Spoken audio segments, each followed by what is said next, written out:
Jaya.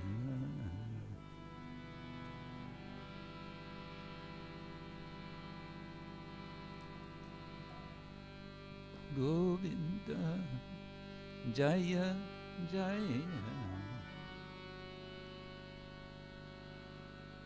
Gopala Jaya Jaya.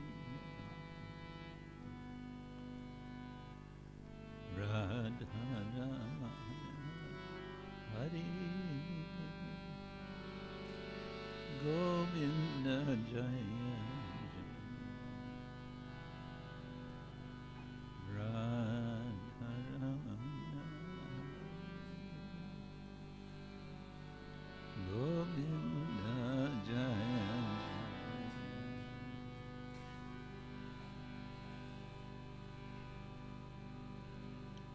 Govinda Jaya Jaya Gopala Jaya Jaya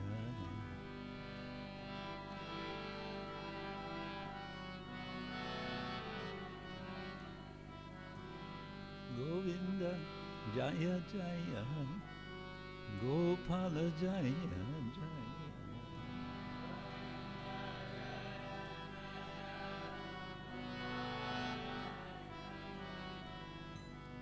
Radha Ramana Hari Govinda Jaya Jaya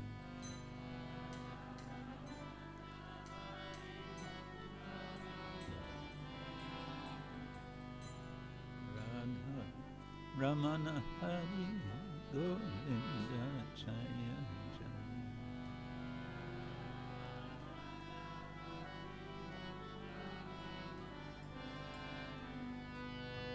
Govinda Jaya Jaya Gopala Jaya Jaya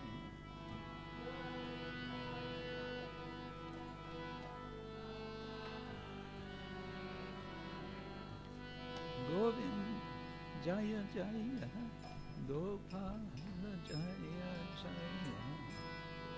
And we put some cover on this so it doesn't show. Just put a piece of paper. Radha Govinda Jaya. Just cover the lens so it does not show. Radha Manahari Govinda Jaya.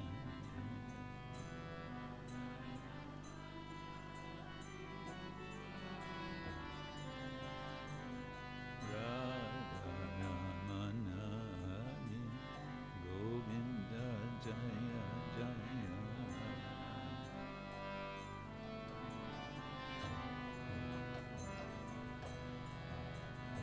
Radha Ramana Hare Govinda Jaya Jaya.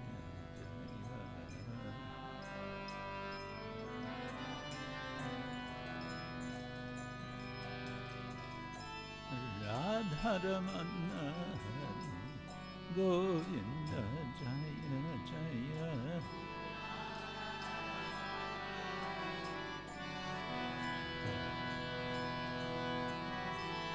Radha Ramana Hare Govinda Jaya Jaya.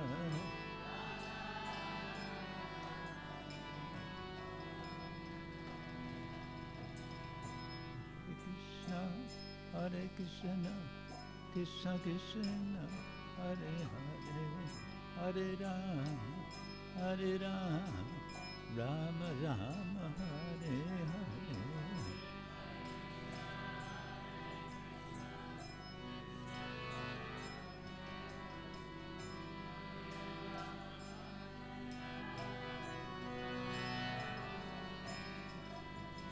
Hare Krishna, Hare Krishna, Krishna Krishna, Hare Hare, Hare Ram, Hare Ram, Rama Rama, Hare Hare.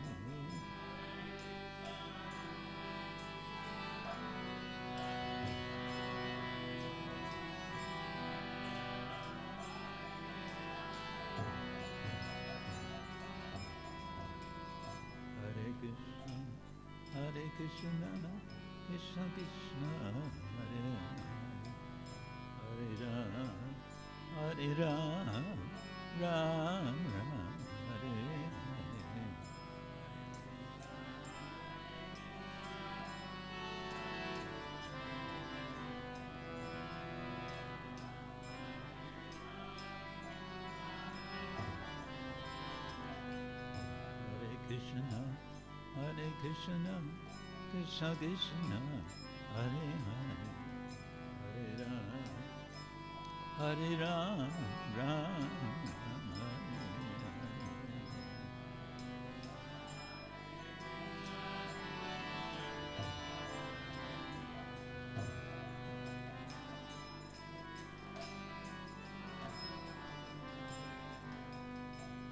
Krishna, Hare Krishna, Krishna Krishna, Hare Hare, Hare Ram, Ram Ram, Hare Krishna, Hare Krishna, Krishna Krishna, Hare Hare, Hare Ram, Ram Ram, Hare Hare.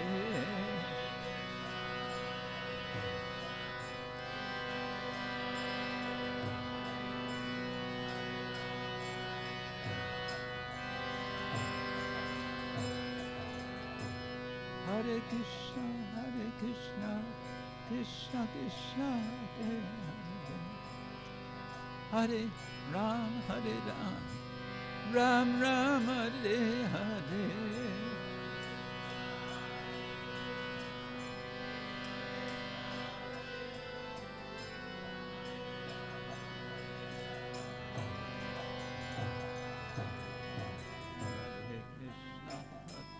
Krishna, Krishna, Krishna, Hare Hare, Hare Ram, Ram Ram, Hare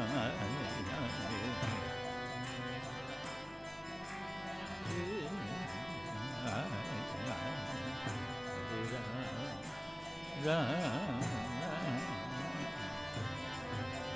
Hare Krishna, Hare Krishna, Krishna Krishna, Hare Hare, Hare Ram, Ram Ram, Hare Hare.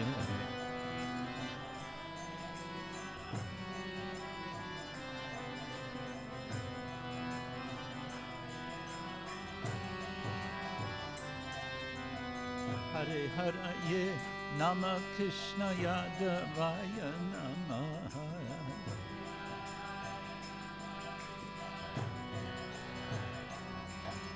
Hare Hare Nama Krishna Yadavaya Namaha.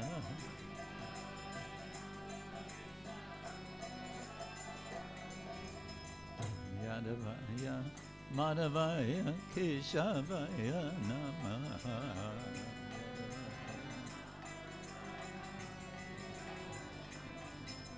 Yadavaya Madhavaya Keshavaya Namaha.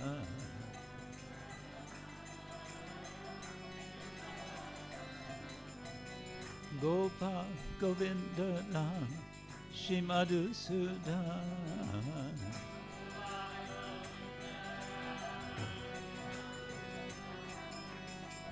Gopa Govinda Ram Shimadhusudan.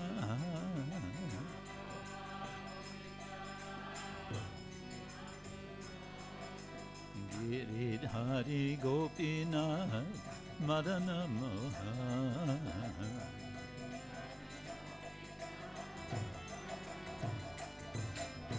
Giridhari Gopinath Madana Mohan.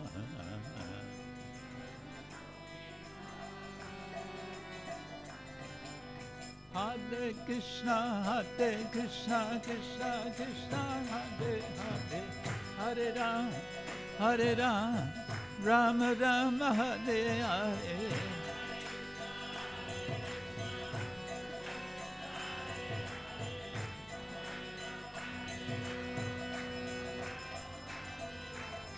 Hare Krishna, Krishna Krishna, Hare Hare, Hare Ram, Ram Ram, Hare Hare.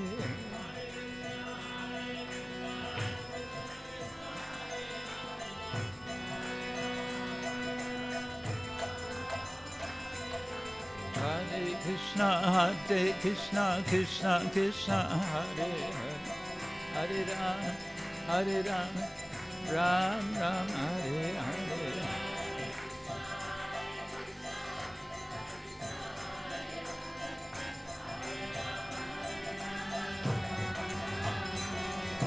Hare Krishna, Krishna Krishna, Hare Hare, Hare Ram, Ram Ram, Hare Hare.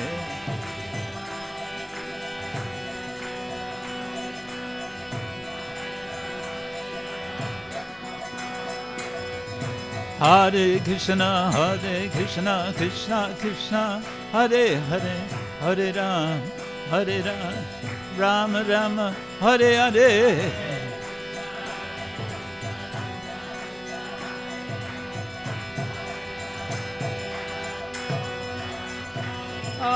Hare Krishna, Krishna Krishna, Hare Hare, Hare Ram, Ram Ram, Hare Hare.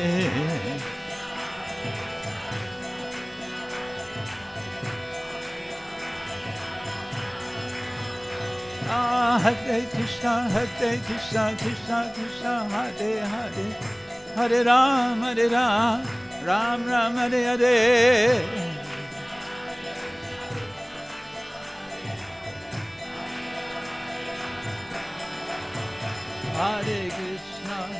Hare Krishna, Krishna Krishna, Hare Hare, Hare Rama, Rama Rama, Hare Hare.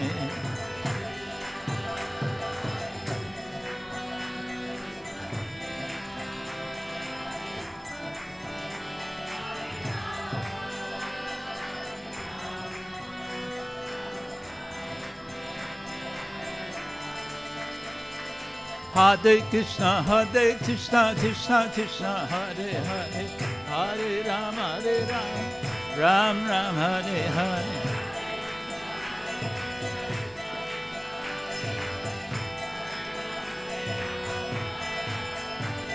Hare Krishna, Krishna Krishna, Hare Hare, Hare Ram, Ram Ram, Hare Hare.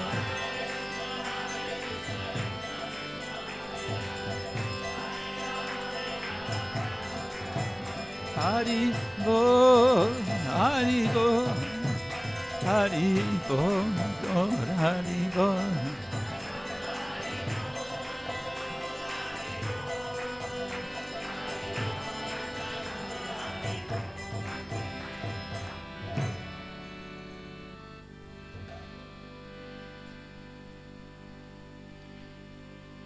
Shri Harinam Sankirtana Ki Jai, Srila Prabhupada Ki Jai, Ananta Koti Vaishnava Vrinda Ki Jai, Gaura Premanande.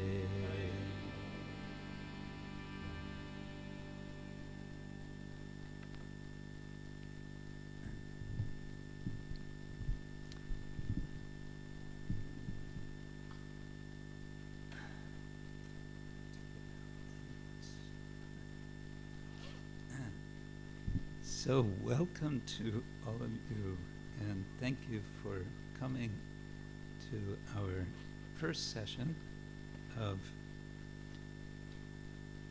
what are we calling this? Yoga, the art of play.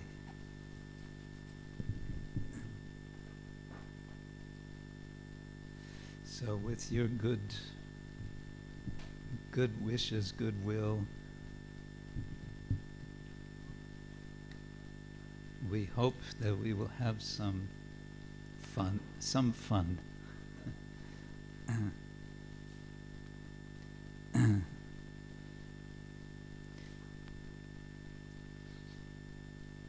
We were hearing this morning about the challenges and the impossibility of finding solutions to the problems of material existence.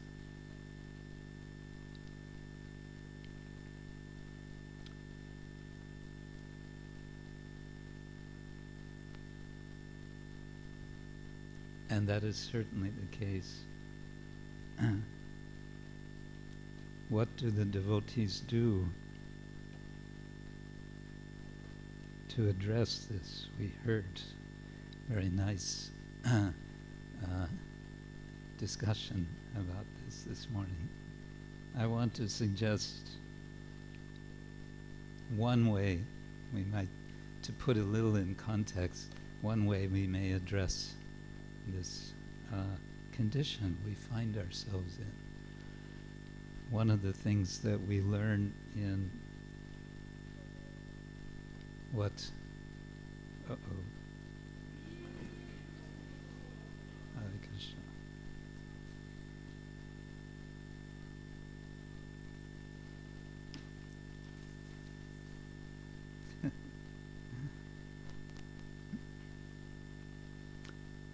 Garlands are a special,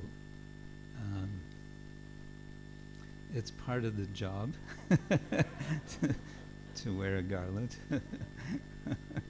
But yeah, I never did get used to garlands, I must say.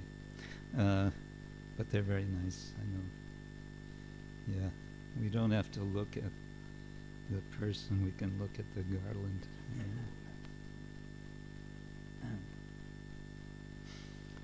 Yeah, it's been said, sometimes there are different names given to human beings in Latin language. We are sometimes called Homo sapiens. What does Homo sapien mean, literally? Anyone know?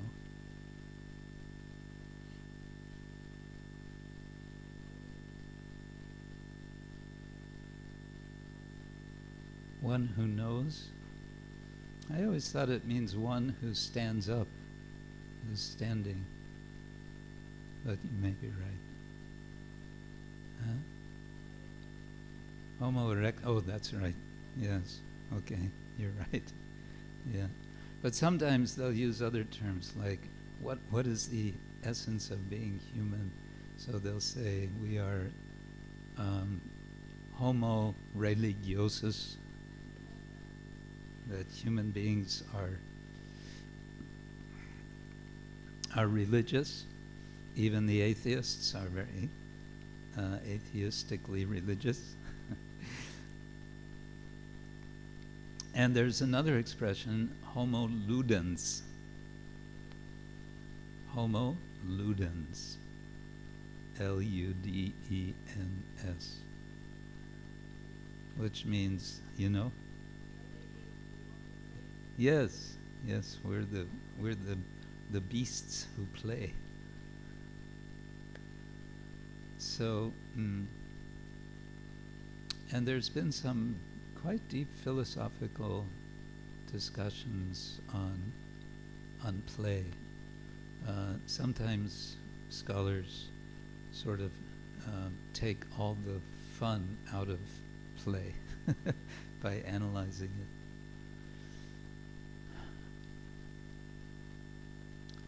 But in our particular tradition, we find a lot of play. I think we can find this especially in Chaitanya Charitamrita. We can find it also, there's a lot of humor also in our literature. I think one could do a whole discussion on humor in our scriptures. There's so much humor in the Bhagavatam. Some of it subtle, some of it quite side-splitting, but there's a lot of humor, comedy. One thing about comedy, the classical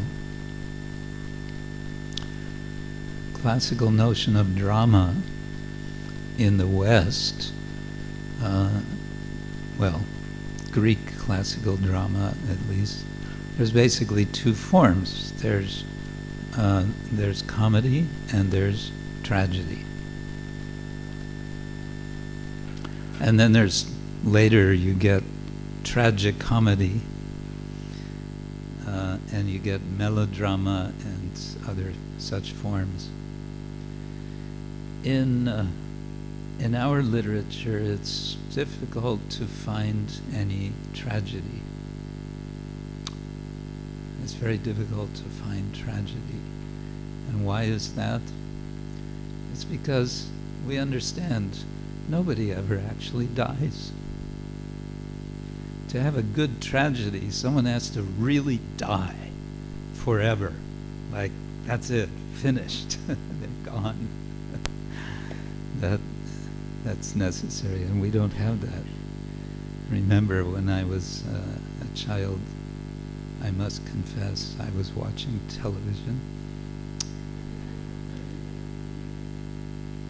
You were never watching television. No. And we were, there was, I grew up in the crazy USA, which is becoming crazier by the day. And a lot of the television was Wild West shows, So there would be the good guys and the bad guys, and there would be some shooting. And the good guy would always get shot in the shoulder. And, he's lying there. And then his sweetheart comes, right? It's melodramatic. And after a while, you got to know, well, this is the good guy, so he's not, right? It's only the bad guys. And you got this sense there's two classes. There's good guys and there's bad guys. That's how the world, how we understood the world. Now we understand devotees and demons, huh? Something to think about. Okay, so I mentioned yesterday our shastric basis, you can say. Buddhi yukto jahatiha ube sukrita dushkrite tasmat yogaya yujyasva yoga karmasu koshalam. Krishna is telling Arjuna that for one who's engaged, whose intelligence is engaged, buddhi yukta, it becomes possible to go beyond the dualities of this world, happiness and distress, ube sukrita, duskrita. Sorry, this means good and bad actions. And tasmat yogaya yujyasva, therefore engage in yoga. What is this yoga? Yoga karmasu koshalam. And koshalam, Srila Prabhupada translates as art. I guess we would say Kunst auf Deutsch. Yoga, the art of work. Prabhupada translates karma as work. Of course, karma can just mean action, all kinds of action. All kinds of action we understand is karma. The art of work is yoga. What does that mean? Well, the art of work is to do work in an artful way, to do work in a liberating way, in a way which is illuminating, which is uplifting, which takes us beyond the good and the bad, the relative goods and bads of this world, to transcend. So that we have this notion, and then that's in the second chapter of the Gita. Now let's jump to the 6th chapter, verse number 17, Krishna says to Arjuna, Yukta ahara viharasya, Yukta cheshtasya karmasu, Yukta swapna vibodhasya, yogo bhavati dukkha. Yoga becomes, bhavati, or is, dukkha. It removes dukkha. We would like to have dukkha removed. We would like to be free from dukkha, from misery. How we can do that is summarized by Krishna in this verse. Do you want to know what he's saying? No? Okay. He says, Yukta ahara viharasya, yukta cheshtasya karmasu, yukta swapna vibodhasya. One who is regulated or balanced, or you could say yogad, if we put yoga with an ed on the end. Yukta is just the word yoga as a past passive participle. So one who is balanced in eating, sleeping, work, and recreation. Such person, for such a person, yogo bhavati dukkha. One can become free from all dukkha, from all misery.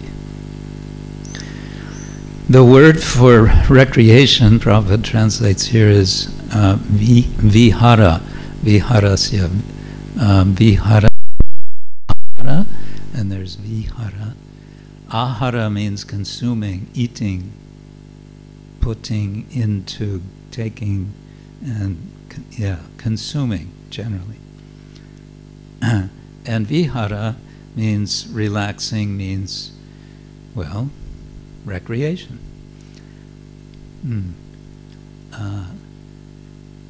So is Krishna saying, thou shalt not engage in any recreation? No, he's saying yukta. Do it appropriately, do it moderately, don't do too much, but don't do too little either. In other words, we can have fun in spiritual life. We can have what we say in English, good, clean fun. You have such expression like that in German? No. Is that because there's no such thing as good, clean fun in German?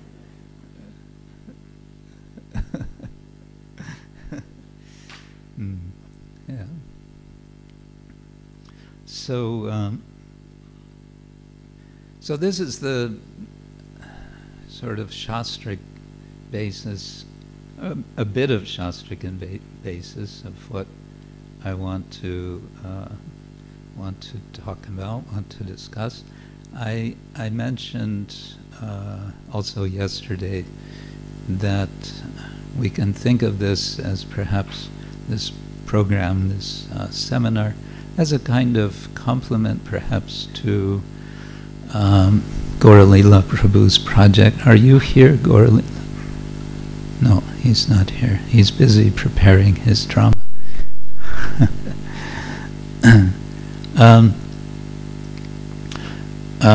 So how are we going to do this? Well, we have 4 days, today, tomorrow, then not Wednesday, because Wednesday we have Kirtan Day, and I think a question and answers day for one session, and then we have Thursday and Friday.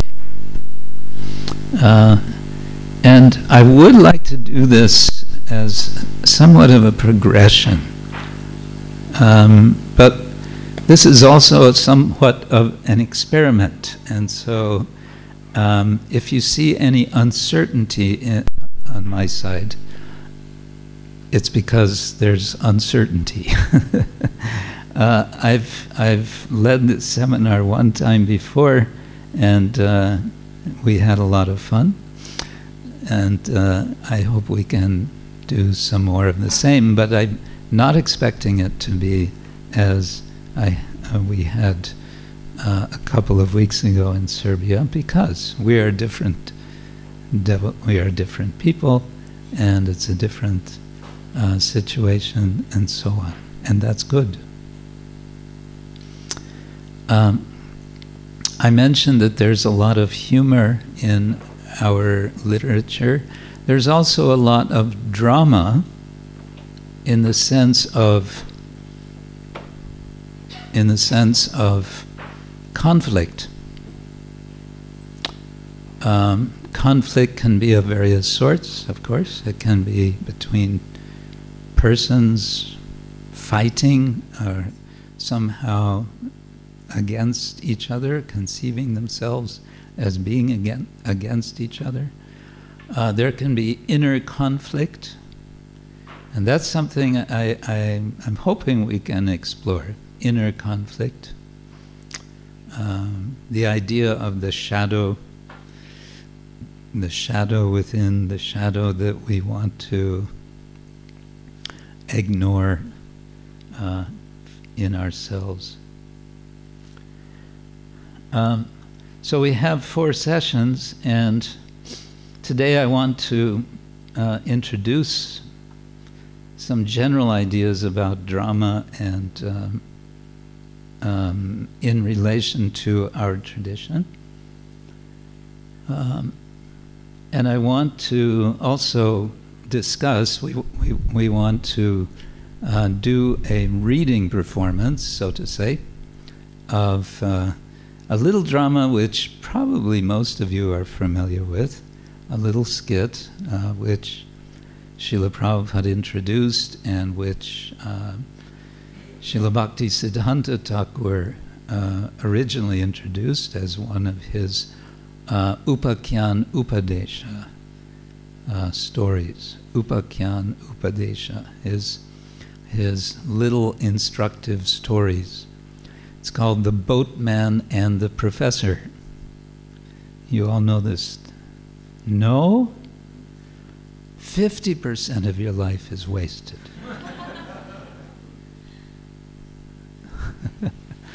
Well, then it's high time that we... Yes, okay. Some of you... who is familiar with this?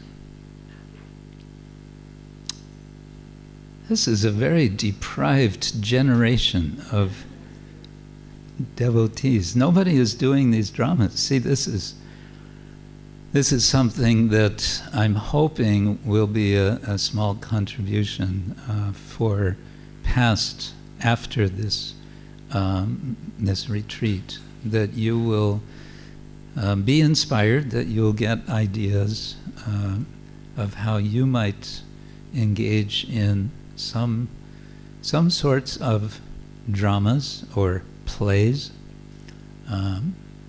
in a fun way, which can be attractive for others to watch. So I want to go through that little drama, one version of it that we have, and then discuss it.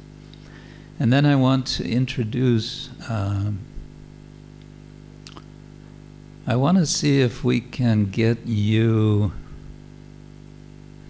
doing some, dare I say, some writing of drama.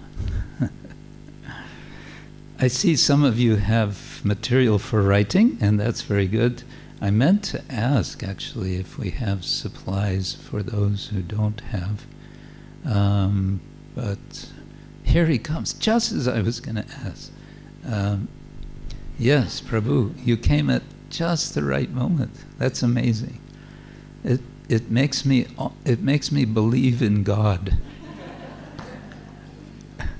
Shamananda Prabhu suddenly, just when I wanted to ask, do we have facility for writing for devotees? Paper, pens, anything of that sort. I I heard rumors that that would be available.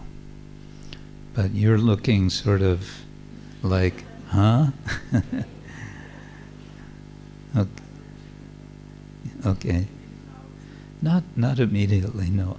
But we may need later. Yeah.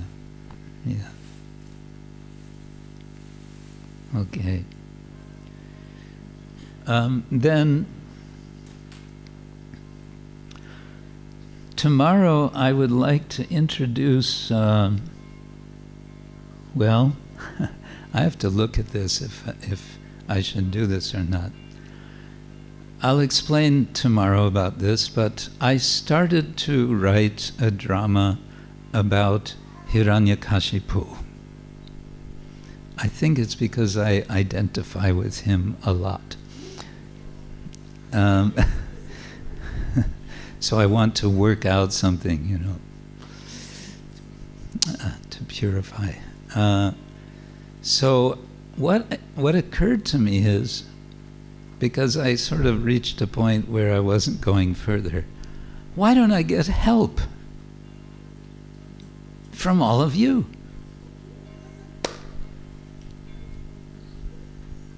Right? Yeah, let's do it. Okay. Don't worry, I will explain. But I'll hold that off until later or until tomorrow. Very briefly, just to maybe whet your appetite, a question came to my mind from reading Srimad Bhagavatam. We all know the story of Hiranyakashipu, the appearance of Nrsingadev to protect his dear devotee, Prahlad. We all know what happens to Hiranyakashipu. What happens to Hiranyakashipu?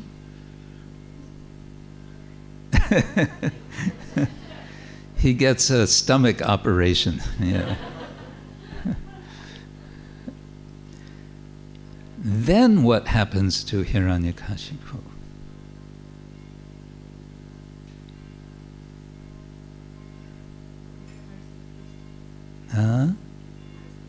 He gets the mercy of Krishna. Okay. But where does Hiranyakashipu go next? Who does he become next?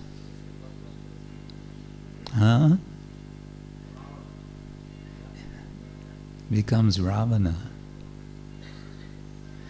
What would be required for Hiranyakashipu to become Ravana in terms of mentality? Is it the same person? Or same person, but has he learned something from meeting with Nrsingadev? You're saying no. You're saying yes. Oh, let's get a debate going here. Okay. Anyway, that's just a little teaser. We'll see where that goes. On Thursday, I'm thinking that we discuss Srila Rupa Goswami and Srila Kavikarna Pura and their wonderful writings. Srila Rupa Goswami wrote 3 dramas. Vidagdha Madhava. What's the other one? Vidagdha Malat.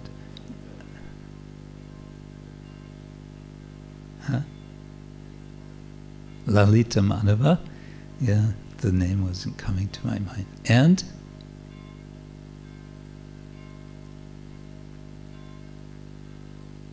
Dana Keli Komudi. Yes. So anyway, he wrote 3 dramas, and Kavikarna Pura also wrote a drama, and his drama is about Chaitanya Mahaprabhu. And it is called the Chaitanya Chandrodaya Nataka. So this will bring us into the subject of what is kind of called classical Sanskrit drama, which is not all in Sanskrit. There are passages in many Sanskrit dramas which are spoken in Prakrit, not in Sanskrit. In any case, so we can discuss these.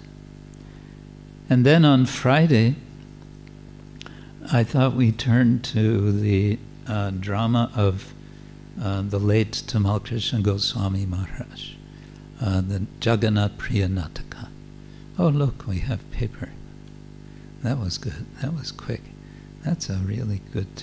Oh, and also pens or pencils? Huh? Something. Now all we need is some finger paint, and then we can go back to kindergarten. And then I want to end, especially, I mean, this may be sort of interlaced throughout, but I want to give some suggestions, and of course I want to get some discussion going on what can be done, what sorts of dramatic writing can be done, what sort of performances can be done. And all of this is just meant to, you know, sort of churn, to get us thinking, to get us experiencing something in this area of drama, which is so much a part of our tradition, but which we tend to, I don't know, we tend to neglect, it seems. It seems we could have more of this. I remember some years ago, a senior devotee who had been in New York in the Henry Street Temple said that there was a time when every Sunday, along with kirtan, lecture, and prasadam, before prasadam, of course, there would be a performance of a short drama. And these were short and simple, that didn't take a lot of preparation, didn't need costumes and so on. They kept it very simple. But the point he was making is that the temple room every Sunday was packed. This was so popular. People were coming just for the drama. Even though it was some very simple, non-professional performance, still, they would come for the drama. They wanted to be, He said they were coming because of that. So many were coming. So we can think about this also in terms of our, as we call it, outreach nowadays. The word preaching sort of went out of style. Now we have outreach. But I also want to think of drama in terms of what I like to call in-reach. There's outreach and there's in-reach. In-reach means we're looking inside and we're seeing what's there and what we can do for purification, for cleansing, for awakening our Krishna Bhavanamrita, Krishna consciousness. Okay, now it's time for an icebreaker. You know what an icebreaker is? Yes, no, maybe. Okay. Should we have an icebreaker? Okay, here's the icebreaker. I'd like everyone to find one other person, preferably someone you don't know. Uh-oh. Or someone you just met. Anyway, preferably, we're making no hard and fast rules. And one and then the other of you tell your story. We like to tell stories about ourselves, don't we? And we're constantly revising our stories about ourselves. That's another subject. But what story do we want to tell? Well, how about the story of how you first met a Hare Krishna devotee? Okay? You're all looking at me like, what's a Hare Krishna devotee? I never met one of those.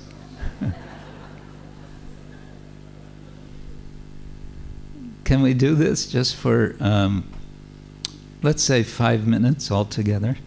So sort of 2.5 minutes each. Find someone, preferably someone you don't know.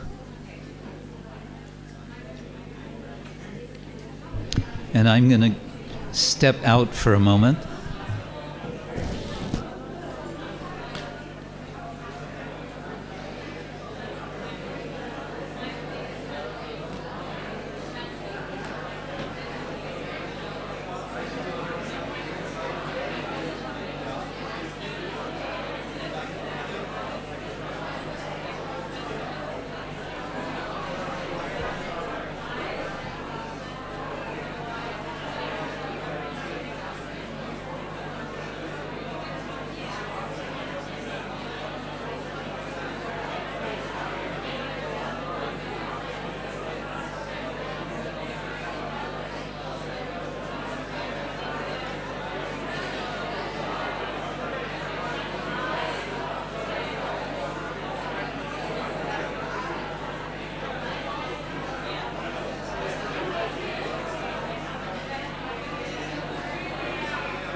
Gaur Premanande.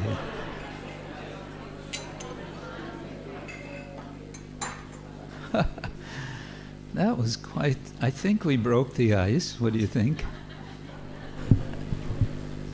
You were also animated. I was thinking, well, I can just disappear, and for the rest of the session, you'll all be, I can come back at 1 o'clock and you'll all still be telling each other. One thing I noticed is how much gesturing there was. You were all going like this and like this and like this and gesturing and expressing. It's very natural, isn't it? Especially when we tell our stories, our own story. Maybe we can think a little about this, not to get too analytical, but can you think of any sort of core element to your story in a kind of abstract way? What do I mean? Well, maybe it was a sense of total accident that I met this person, or maybe the opposite, I was looking for such person, or something in between. I was preoccupied this way, I was not preoccupied. Can you suggest any features like that you found, perhaps in the story of the other person you were speaking with just now?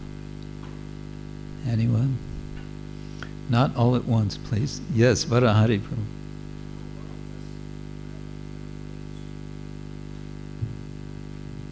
Here comes a microphone.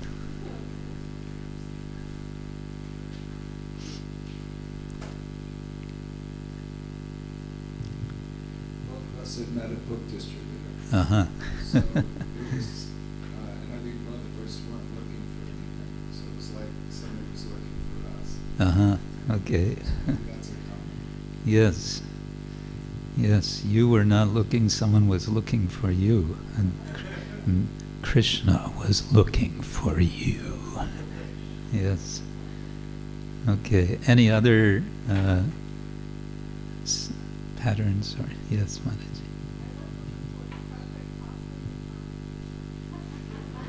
Wow.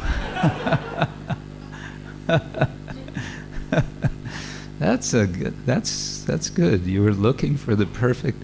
You could make that into a whole drama, I think. Isn't it? Yeah. Or at least a poem. I was looking for the perfect husband, and I found Krishna. That's nice. Anyone else? Yes, in the very back. What is your name in the back? Prakash. Hare Krishna, Prakash. You are Prakash. You are manifested. So Prabhu was looking for a chadar. A chadar, as in a chadar. Okay. And he found Lord Jagannath. All right. At the Rath Yatra in Zurich. Is that how? That's, well, again, it sort of leaves you wanting to hear the whole story, but we don't maybe have time for that now. But it's like, I was looking for a chadar, and I found Lord Jagannath. That's nice. Okay. Not many people go looking for chadars. Just like that, isn't it? Anyway, yes. Anyone else? Yeah. One thing one could think about is how one might perform what story. Actually, you already all did perform your stories. As I said, I saw you all gesturing, and you were all very animated. You're into it. You were actually being perfect actors. You were performing yourselves, and that is very nice. But you might also think, how would I turn this into a performance that could be done on a stage in such a way that would engage people? We see sometimes performances of sorts like this in TEDx talks. Have you seen on YouTube and so on? You see people come on stage and they say, I was this and I was that and I was the other thing, and then this happened. So they tell their little story, and then they have some lesson that they want to share with the audience. So yeah, that can be one way of thinking about drama. So as I said, drama is very much part of our tradition. And we might ask, why is that the case? Why is it that drama is so much part of our tradition? Chaitanya Mahaprabhu is described in the Chaitanya Bhagavata as performing dramas together with his friends, with his associates. And it's kind of interesting, one that I remember, it doesn't really tell you much of sort of what happens, what the drama, what is the plot. There hardly seems to be much of any plot. What is there then? Well, there's a kind of dressing up in different identities and reenacting the pastimes of the Lord. And this is something I wanted to start with as a point of why I think drama is so much part of our tradition. There is well, let me finish with this, just as a detail perhaps, but in one drama described in Chaitanya Bhagavata from Vrindavan Das Thakur, Chaitanya Mahaprabhu dresses up as Lakshmi. And it's mentioned that the disguise was so perfect that even Mother Shachi, his own mother, could not recognize him. Now, mothers if no one else can recognize a son or a daughter, it's the mother, right? So, and I find that so amusing. Lord Chaitanya disguised himself so much. But why, of course, we can think about that theologically, how the Lord is appearing in so many different forms, and in this case, not only male form, but also female form, his female counterpart. And that can have so much resonances, which actually Krishnadas Kaviraj elaborates more, or establishes more in a philosophical way. Okay, but one reason I believe that drama is so much part of our tradition is because I use the word reenact, to act again. There's a place in North India, it's just across the Ganga from Varanasi. It's called Ramnagar. It's a town, Ramnagar.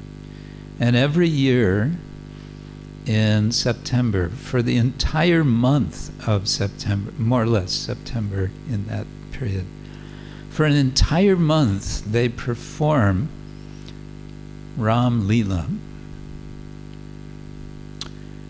Every day or every evening, and the whole town comes, plus so many more people come. And whether it rains or not, because it all happens outdoors, rain or shine, doesn't matter.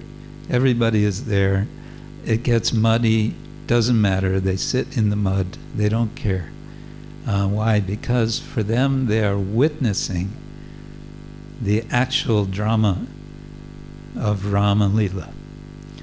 And they're not witnessing it for the first time. They all know the story. They've all seen it so many times before. They've all heard it. Many of the audience have it memorized because the form that they perform there is not the Sanskrit Valmiki Ramayana. It's the Ramcharitmanas of Tulsidas from the 15th, 16th century. He wrote in an old form of Hindi called Avadi. Everybody knows the story. Many of them know the lines. You could say there's no surprises. So why would they want to see it again? Well, we see that in the West. People go to a film, or and they see. How many of you have seen the film Matrix? I saw it once. Anybody see it more than once? True confessions. 3 times?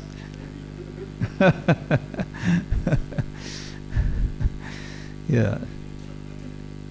So there's that re-experiencing, and so there's a reenacting, but that reenactment can be understood or can be appreciated as non-different from the real thing. In Braj, in Vrindavan, I was fortunate to attend some performances of these children. They do what they call, in general, they call it Ras Leela. It's not performing what we understand the specific Leela, Ras Leela. It's a variety of Leelas of Krishna in Vrindavan. And these are all performed by young boys. All the parts, including those of the girls, the gopis, they're all played by young boys. They're all dressed up. So there's Krishna, he's a boy.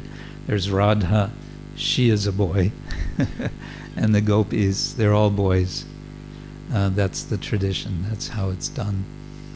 And at the end of the performance, Radha and Krishna, the two boys, will sit on a throne and they will give darshan.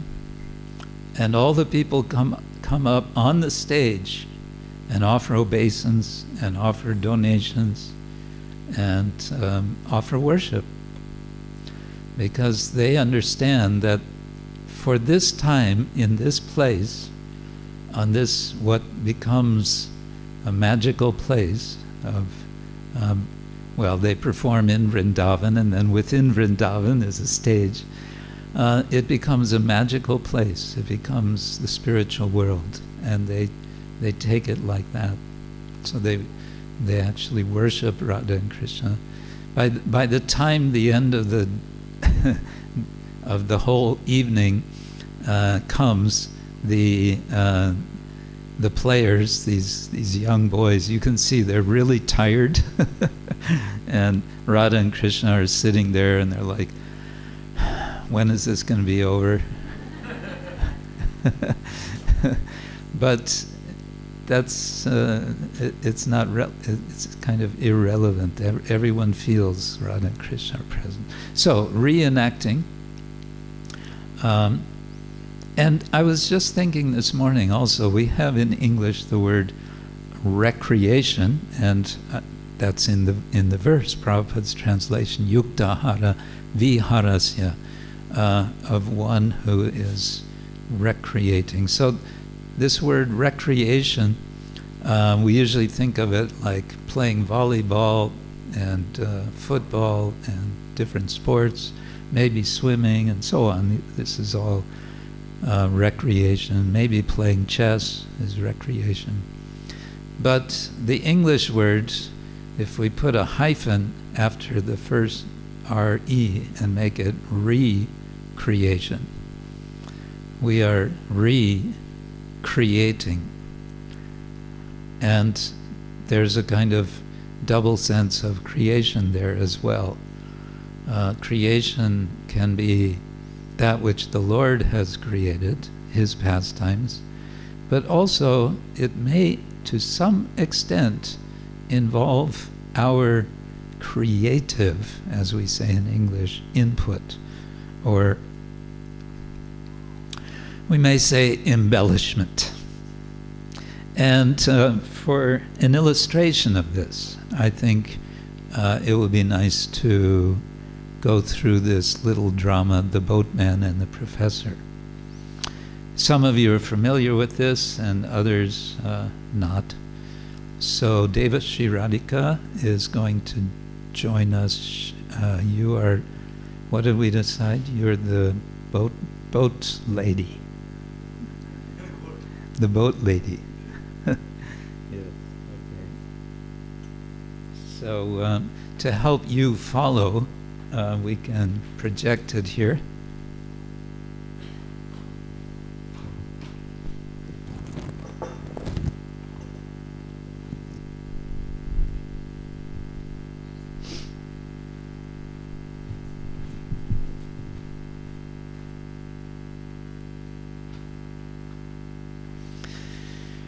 All right.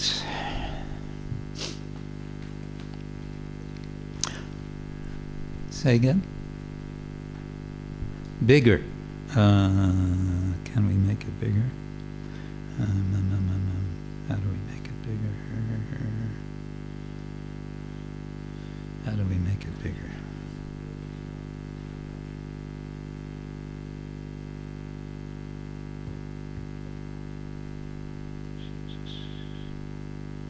Ah, yes. Okay. Yeah, I have to adjust that. Okay.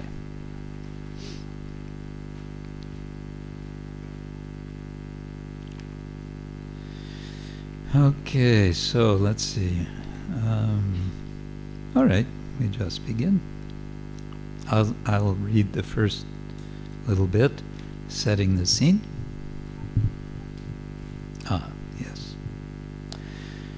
The scene opens on the bank. I should say, I found this text on the internet. It doesn't identify the author, I'm sorry to say. Some humble Vaishnava or Vaishnavi has put it together. You can find lots of such dramas on the internet. We can talk about that. So whoever wrote it, we are grateful. The scene opens on the bank of the Ganges, opposite to Benares. The professor is in a hurry to cross the Ganges in time for his scheduled, that's spelled wrong, scheduled lecture as a guest speaker at the University Institute of Futurology.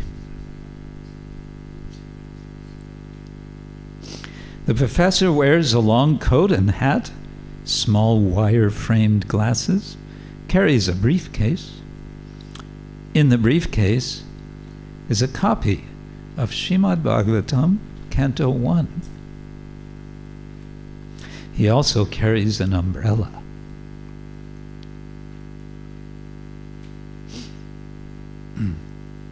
I can't believe it. The bridge is destroyed from the flood last week. Typical India. Typical. Now, how am I supposed to get across this blasted river now? I simply must be at the university on time. And then I see a boatsman sitting and mending something. Hey there, you!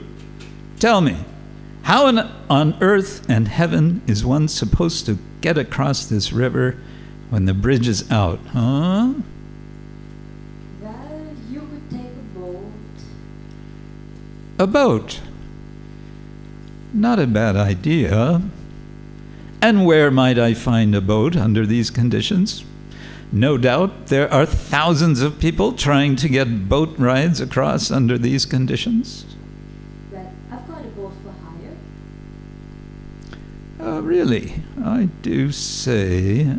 What's your price? One way or round trip? One way. One person? One person. One person. 5 rupees 50 paisa. 5 rupees, 50 paisa. That's insane. Forget it.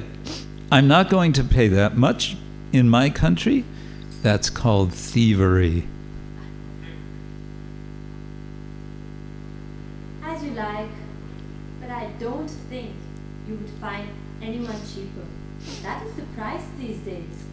A man has to earn. Sorry. A man has to earn a living to support his family. Okay. Just show me your boat. Just 5 minutes, and I'll be finished mending this life jacket. No, now. I'll be late for my appointment at the university. I must deliver a very important lecture in exactly 1 hour. All right, here's my boat. Please get in, sir. This boat is navigable. Navigable? What does that mean? Navigable. It doesn't sink. No, sir. I mean, it doesn't leak. I've had this boat, same boat, since 10 years. No problem. All right, let's go. You climb in, please, and I will push off. Your umbrella, sir. Oh, yes, thank you. Tell me, boatsman, if you don't mind my asking, what is your age? My age. 52, last week. 52. And I suppose you've been rowing boats across the Ganges your whole life, huh? Yes, sir. Whole life.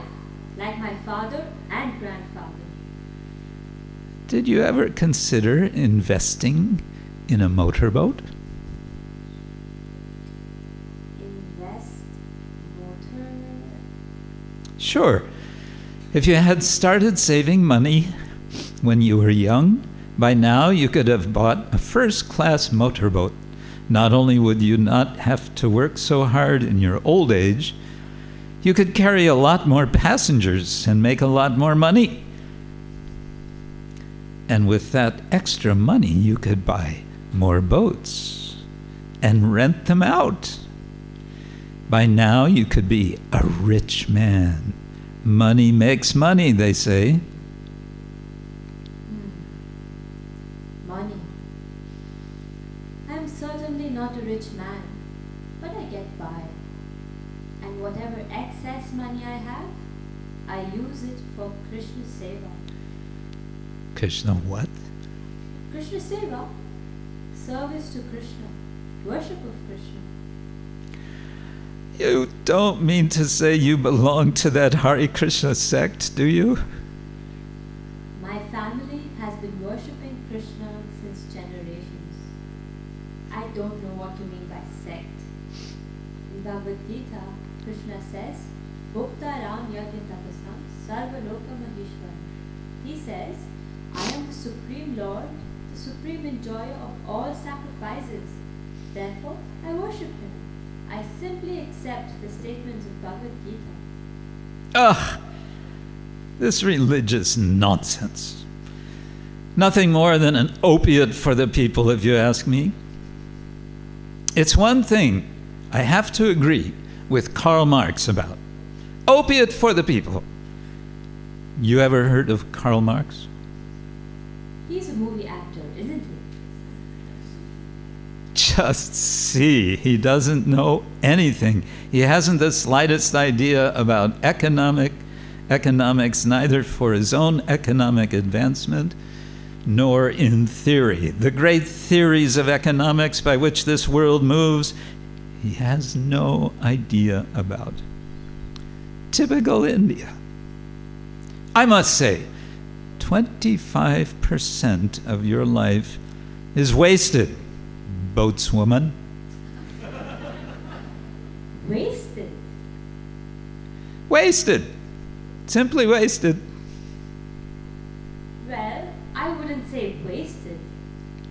I may not be so well educated as far as book learning in school goes, but every evening I hear stories read by our village brahmanas from Mahabharata and Ramayana.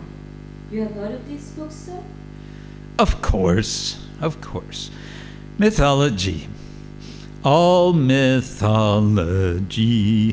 Just some stories compiled for maintaining a stable and complacent society. As the rest of the world marches onward to greater and greater frontiers of advancement, India hobbles behind, worshipping her sacred cows. You probably don't even know that we have landed men on the moon, do you?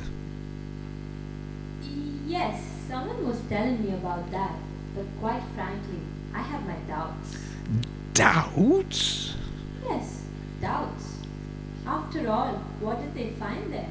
A few rocks, I heard.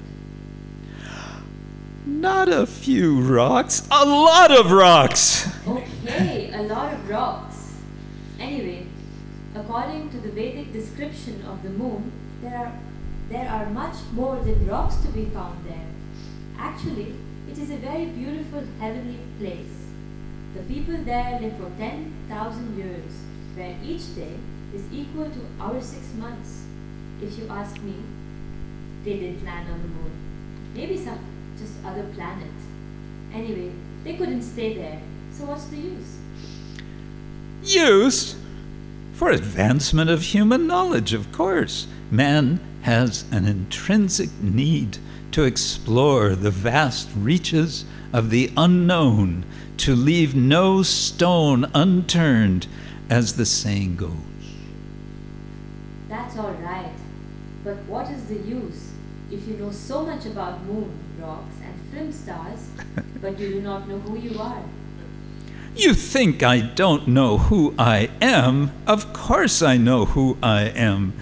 I am the famous one and only Professor Dr. Vaishnava von nix.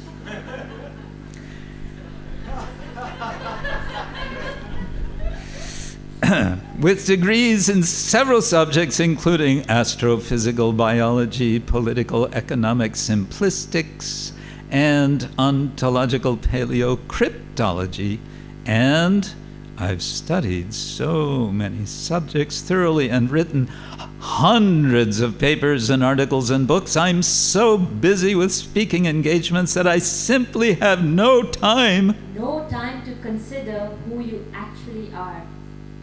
After all, that is what human life is for. That is what the Vedas say, to realize who you really are. Look, boatsman, that's quite enough. And why are you slowing down? It is getting late. Hurry up, for God's sake. Yes, okay. With your cows and Vedas and all that, you don't even believe that we've landed on the moon. Ha!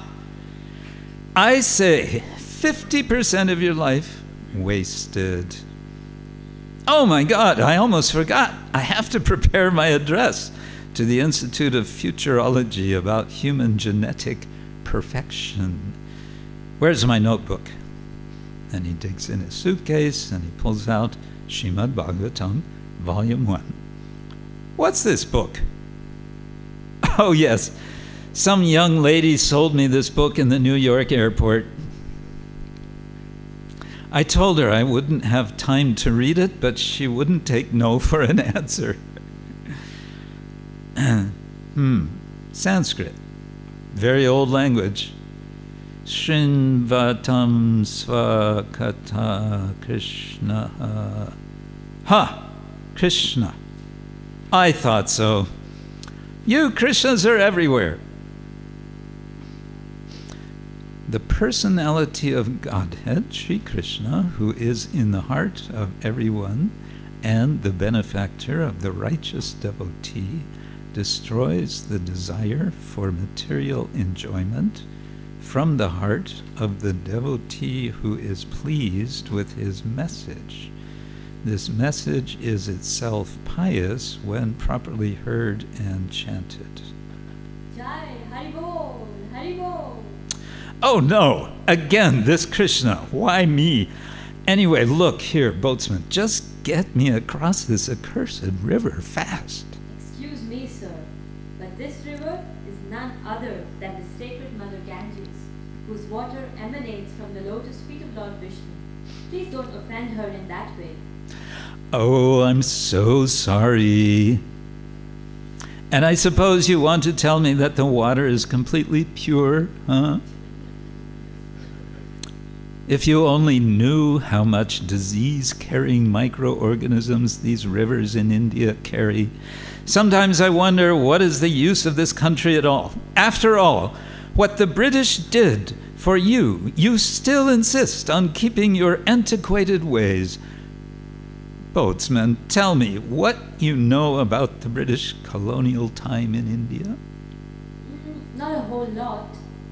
I know they came and built railroads all over the place so that so many people left the land and went to the cities to work in factories, in quarries, in human conditions. 75% of your life is wasted. I say there, where did you hear this propaganda? What nonsense, simply nonsense. If it weren't for the British, hey, what's going on? It's raining and getting cold and blowing like anything. Boatsman, can't you be quicker? I'm trying my best, but the current is very strong. The weather is very unpredictable at this time of the year. A heavy windstorm can come at a moment's notice. But hurry up. This can't be. I have to deliver my lecture in futurology. Look, I'll even pay you 5 rupees extra to hurry up. That is all right. I don't think it will help at this point. You can keep your money. And she doesn't take off her shirt, but anyway. What are you doing now? Getting ready to swim. Swim? You're going to swim?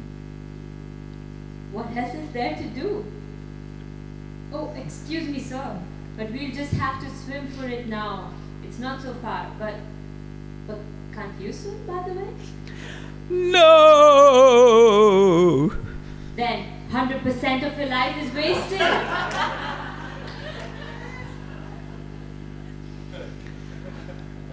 And then comes the little lesson at the end. The life of our unfortunate professor was not actually 100% wasted.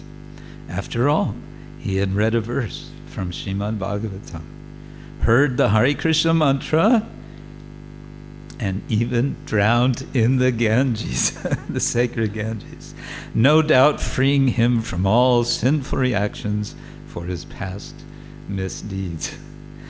As for his so-called advanced learning, we see that it was not sufficient to defend him from the jaws of death. Our simple boatsman, on the other hand, despite his lack of book knowledge on material subjects for so-called advancement, had sufficient knowledge not only to save himself from a physical dangerous situation, but also to bring him to realize the goal of life, going back home, back to Godhead. And so it ends.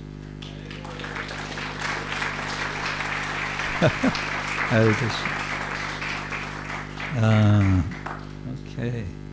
Well, so one thing that those of you who are familiar with this story may have noticed is the embellishments. Who wants to mention some embellishment that you noticed?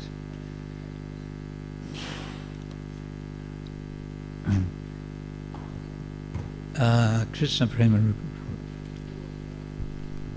Oops, we need a microphone. Or, oh yes, the Bhagavatam from the New York airport. Yes, I don't think that's in the original script. Anything else?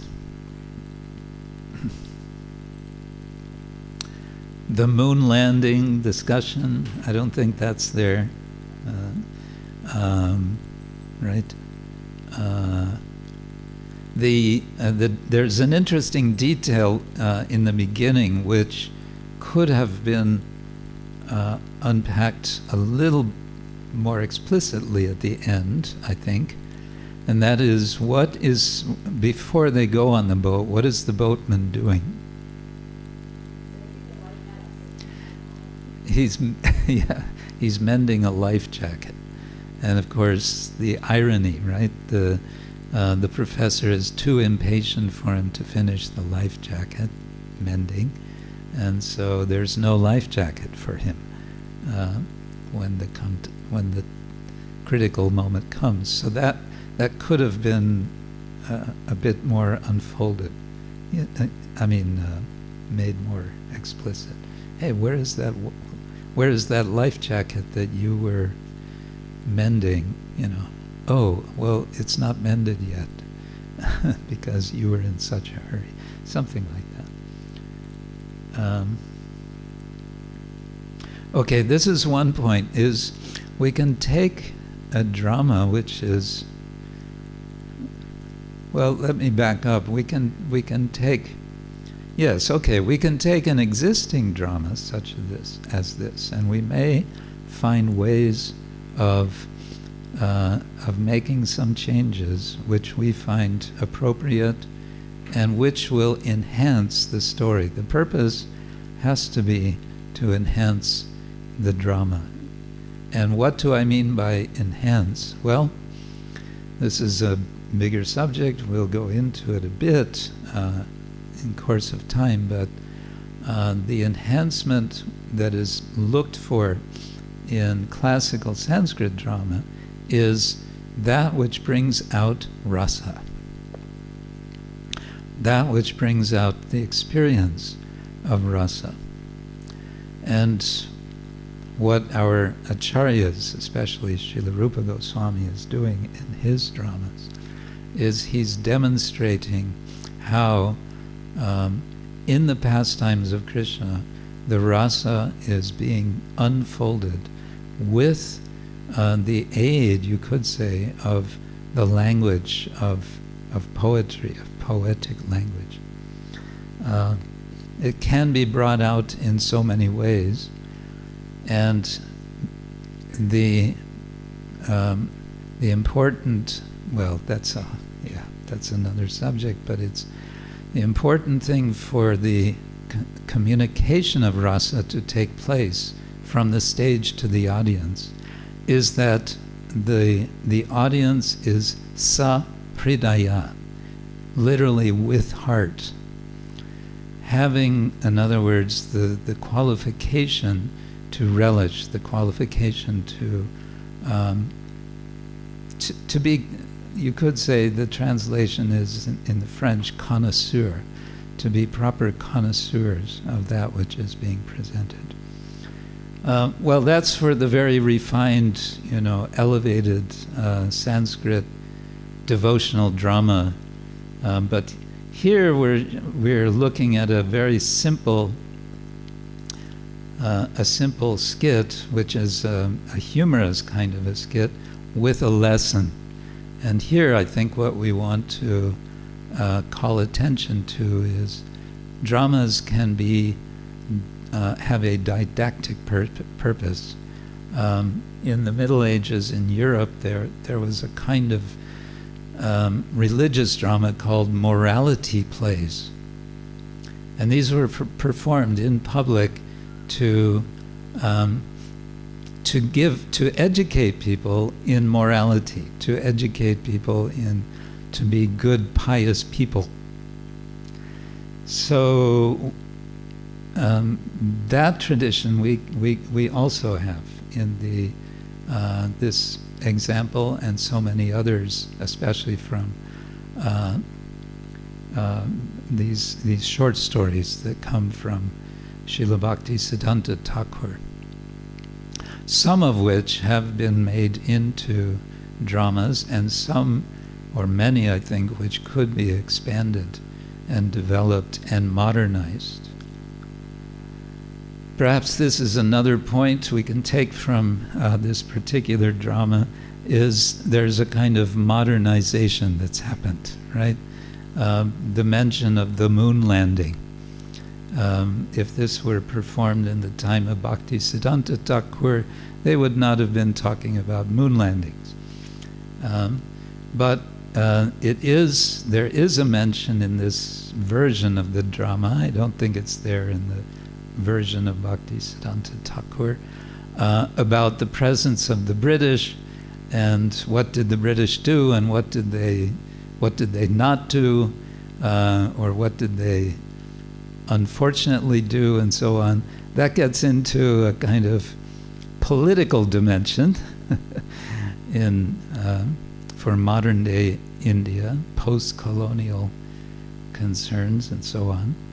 But there's a lot of ways that one can engage an audience by bringing modern ideas, or nowadays we have to say postmodern ideas, whatever, to bring in ideas or events or attitudes, and when we bring them onto the stage, it's a way of looking from a fresh perspective at whatever the concern might be. Yeah, those are some thoughts on this. Do you have any thoughts from watching the drama? What the skit? Anything that struck you from it that you were surprised by, or otherwise, or amused by, or that you found wanting? Anything?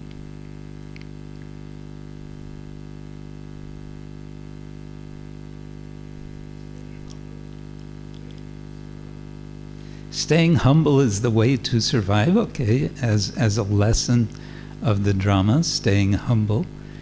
being humble, we can say that can be a lesson also for devotees. Okay, anything else?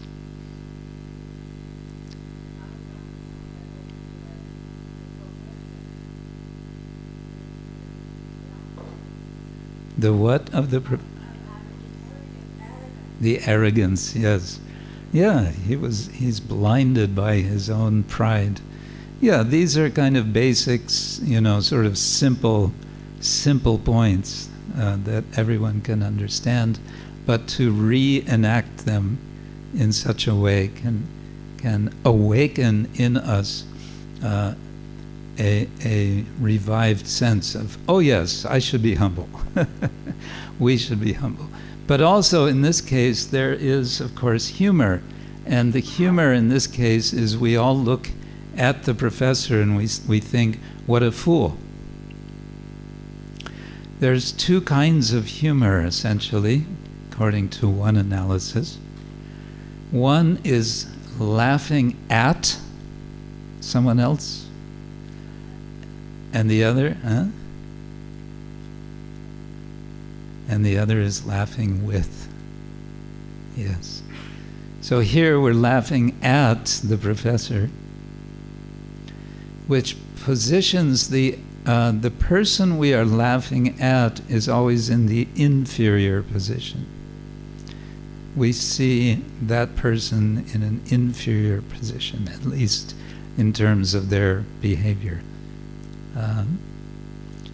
So that's one form of comedy, that's one form of humor that can be illuminating.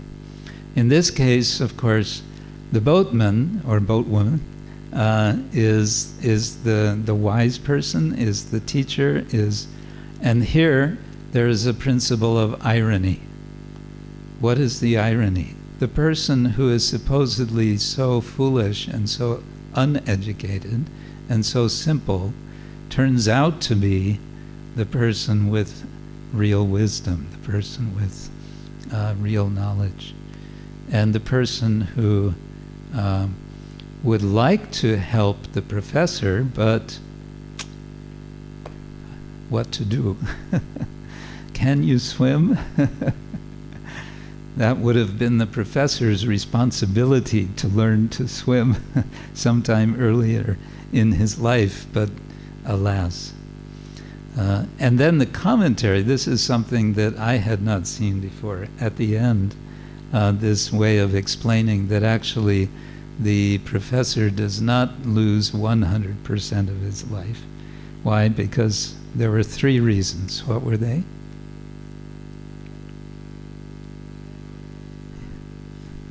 Bhagavatam, Hare Krishna, blub, blub, blub, blub, blub in the Ganga. Yes. Hare Krishna. We've already come to the end of this session. I would have... and devotee association. Yes, actually 4. Yes, thank you. So, if you like, we will continue with this tomorrow. What do you think? Shall we do some more drama katha tomorrow? No? Okay. Good. Tomorrow, I think we're going to put you to work a little bit, or should I say, play. So, we have paper, but anyway, we'll have paper tomorrow. Paper and pens. And if you have your own, please bring it with you. Thank you all very much. Srila Prabhupada ki jai. Gaur Premanande.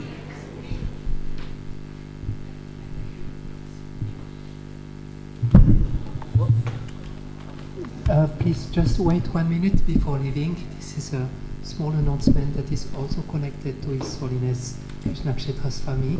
There will be on Wednesday a Sangha meeting with Maharaj, which is mainly connected to Pujari and cooks. And I will actually ask for Maharaj a little bit clarification about this particular meeting for, for cooks and Pujaris. I've just been asked, could I please have a session, to facilitate a session. I think it was specifically for the Zurich pujaris and cooks, but I suppose anyone is welcome. And I guess they're just going to play Stump the Swami. They'll be asking questions and we'll discuss Archana and all things related. That's all I know. So that will be Wednesday from 3 o'clock to 4:30 in the room at the entrance, the room on the right side. Any one of you who are pujari or cooks or who would like to assist in such area, you are most welcome to join. Hare Krishna.